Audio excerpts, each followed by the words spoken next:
Hi, Baden University. I'm Lindsay, and I just booked my very first college orientation today. I'm so excited. I have been waiting for this ever since I was a wide-eyed little freshman in high school. It's amazing how fast the time goes by.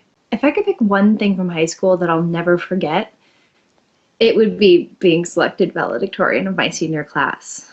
I mean, I can remember it as clear as day. I'm sitting in AP Bio, and suddenly the principal's secretary, Mrs. Fletcher, is calling my name over the PA, like, Lindsay Harrison to the principal's office.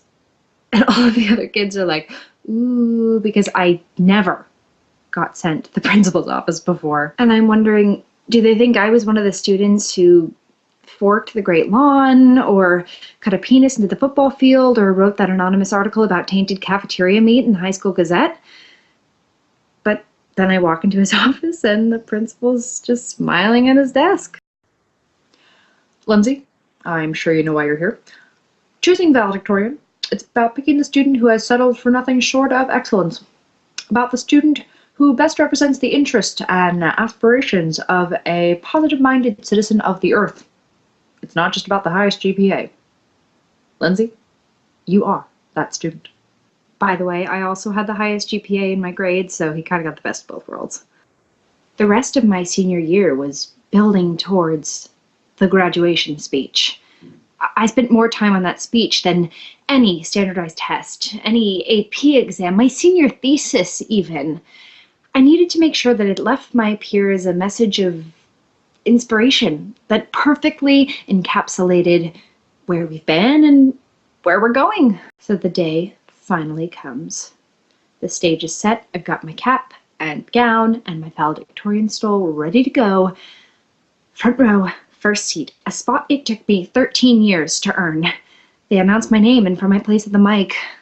I can see that my parents have brought everyone from my family they possibly can. I have 3 whole rows worth of Harrisons waiting to hear my speech. Parents, siblings, teachers, and all my peers behind me, how far we have truly come. I was nervous at first, but the longer the speech went on, the more I feel like I developed this intimate connection with the crowd.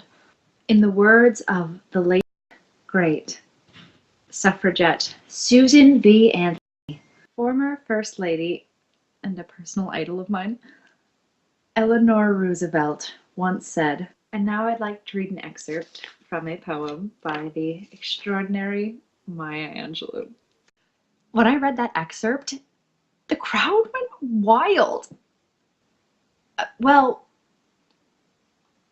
partially because the seniors started throwing beach balls in the air, and they blow up dolls. They started throwing blow up dolls in the air.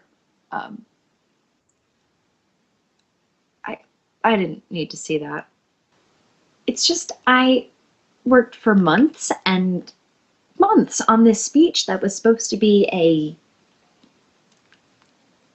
gift, an inspirational send-off to my peers before they go to college or on to real life, and they didn't even, it's just, they ruined it. They ruined the whole thing with this asinine blow-up doll joke, and it's just that it's just so fucking.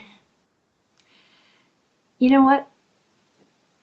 I have a million other more important memories from high school that I'm going to cherish more. And what is like some stupid speech in the scheme of things? I mean, thousands, right? Thousands of people do a valedictorian speech every year. And so what does mine matter in the scheme of things? It's nothing. I'll make another one of these.